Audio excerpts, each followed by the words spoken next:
You know, Stu, I don't live very far from Norwalk, Connecticut, and I frequent Stu Leonard's to get my stuff, you know, and I do notice the food inflation is there.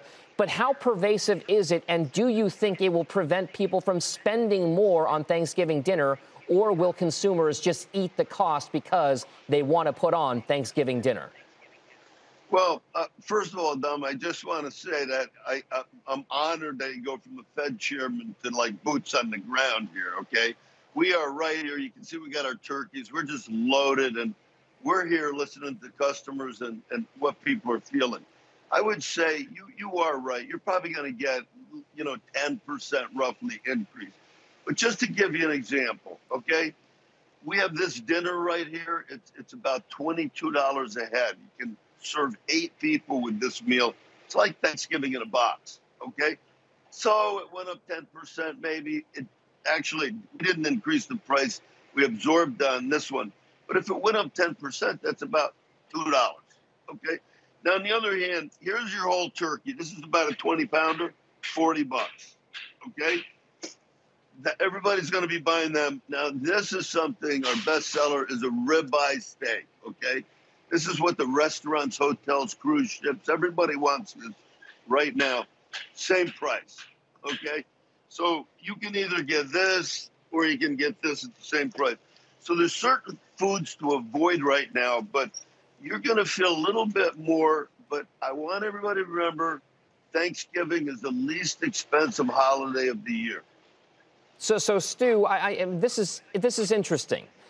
I'd like to talk about the localization of markets, because you mentioned that tomahawk ribeye that you just showed us right there hasn't really gone up in price that much. Meanwhile, we're hearing all kinds of stories. It has, you're saying.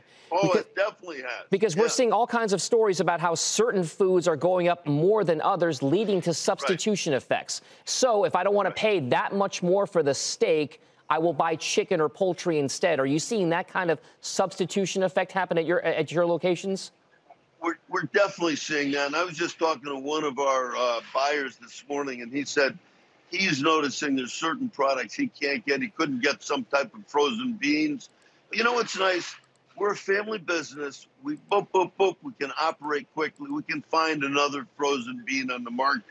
I think what customers are seeing with supply chain, these massive 4,000 store chains have big distribution centers. They can't turn on a dime like a small family business can. So I would recommend everybody shop local. Okay, try to go to your local food store if you can. The second thing, and our chefs aren't going to like me to hear this, but you can make this whole meal half the cost if you made it yourself at home. Okay, so make it this year. Try to do that, and it's important right now to sit back and relax, because percentages may scare you that they're up, but it's not that much. So Sue, to kind of put a point on this, the shop local thing has been a point, a thesis for many consumers now for a while, and the supply chain issues have kind of brought it really front and center. Can you tell us just how kind of difficult it is to have the supply chain issues that some other of your competitors might have versus maybe companies like yours or stores like yours that source food more locally? Is it better? Do you think that's a trend that sticks around, that you think this supply chain crisis will lead more consumers to try to find the more predictable supply chains in their local stores?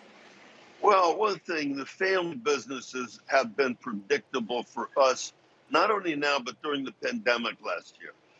We talked to the farmer, we talked to the rancher, we talked to the fisherman, and then we can buy direct from them without distribution centers in the center.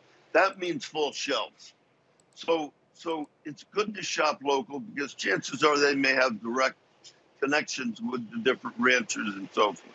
So that's an important thing right now. And I would encourage customers, if you want full shelves, you'll find full shelves out there.